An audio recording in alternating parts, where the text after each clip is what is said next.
Now, as COVID begins to circulate more across Europe and beyond, what does that mean for those who are travelling abroad over the next few months? Well, joining me now, editor of Air and Travel magazine, Eoghan Corry. Eoghan, good morning. Good morning, Pat.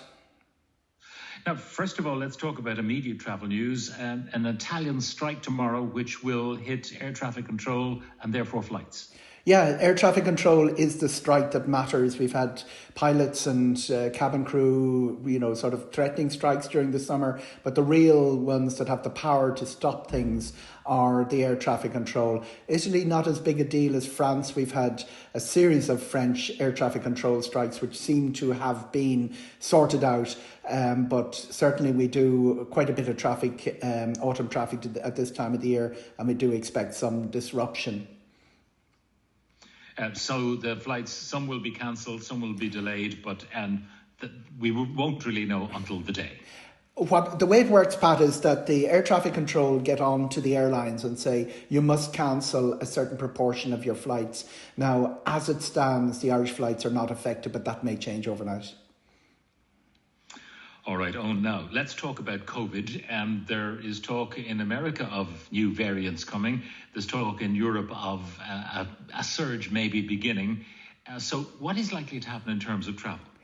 Okay, it's a very, very different from the start of COVID or even Omicron this time of last year, in that everybody has a clearer idea. Governments, health authorities have a clear idea of what the response might be should something unusual happen. Now, the movement has been towards opening up travel. Even this month, October the 1st was an important date for Canada and for Germany because masking was no longer required on flights. There were some of the last places that required your mask to fly to these countries.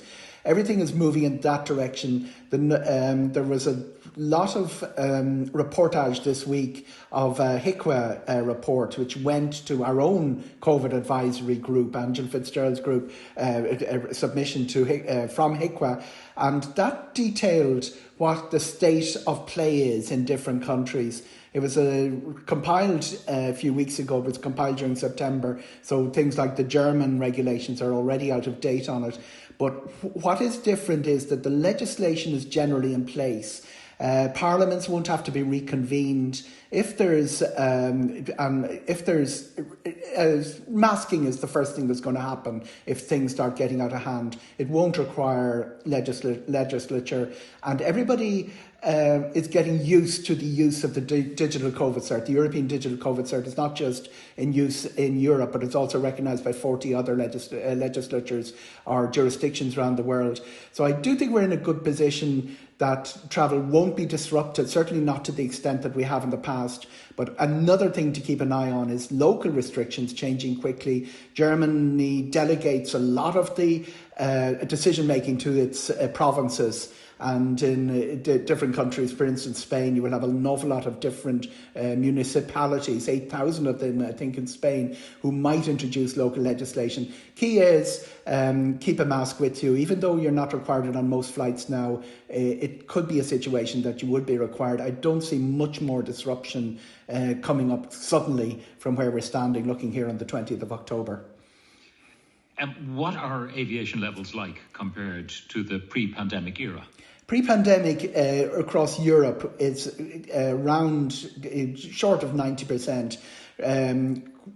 Pre-pandemic, Ireland versus pre-pandemic has been quite strong, and the reason is our two airlines were less affected. We didn't have, first of all, the big layoffs that other countries did, mainly because Ryanair kept their pilots licensed and their aircraft certified.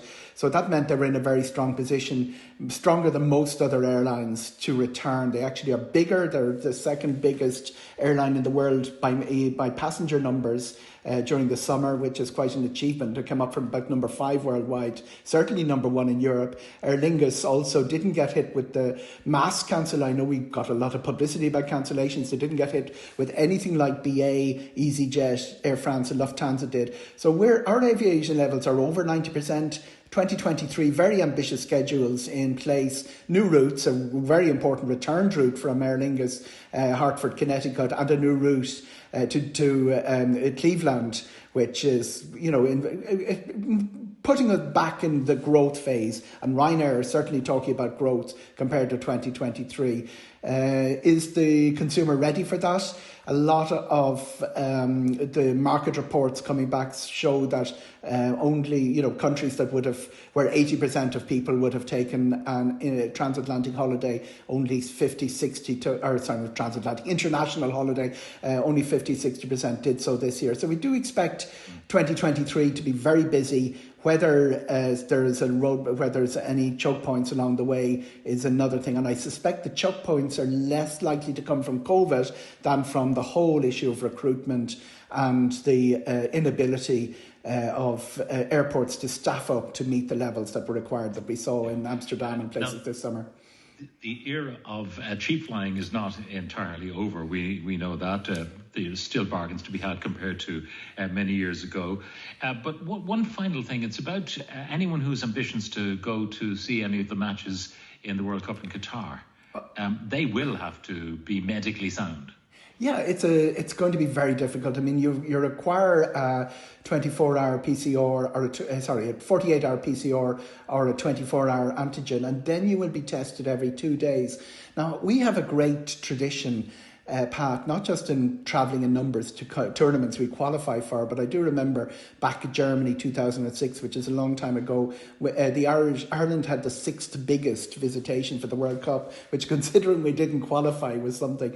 There is no interest in Qatar. I was just talking to the chief ticket agent for the person who has the FAI and the FIFA rights yesterday, and he was saying he hasn't had any inquiries. There may be some corporate for the semi-final and final, and one of the reasons is the huge number of the problems with accommodation. For instance, MSC cruise ships have been commandeered at fairly short notice, and people who had cruises booked cancelled to bring in because they're looking at a bed situation. Obviously people are going to fly in daily from Dubai, but that thing where we love going to tournaments even though we didn't qualify for them, it's not really going to happen out of Ireland.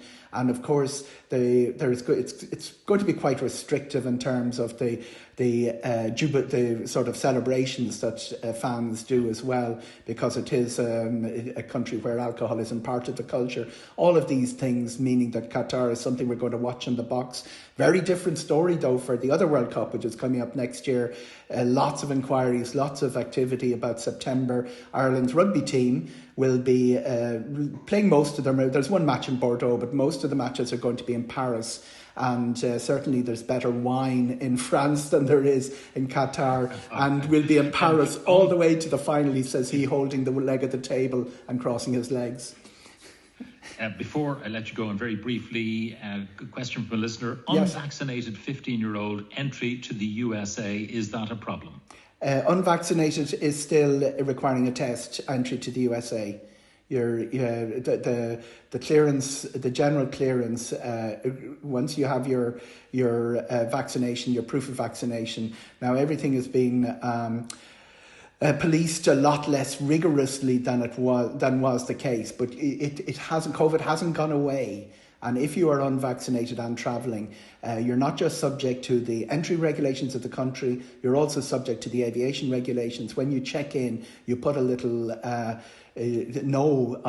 hopefully, on the questionnaire which says, are you suffering from symptoms? So you've two things to watch there. You've the entry requirements of the US and the aviation regulation. Certainly you're looking for a latter test if you're travelling unvaccinated. Eoghan Corry, editor of Air and Travel magazine. Thank you. Always a great pleasure, Pat. Thank you.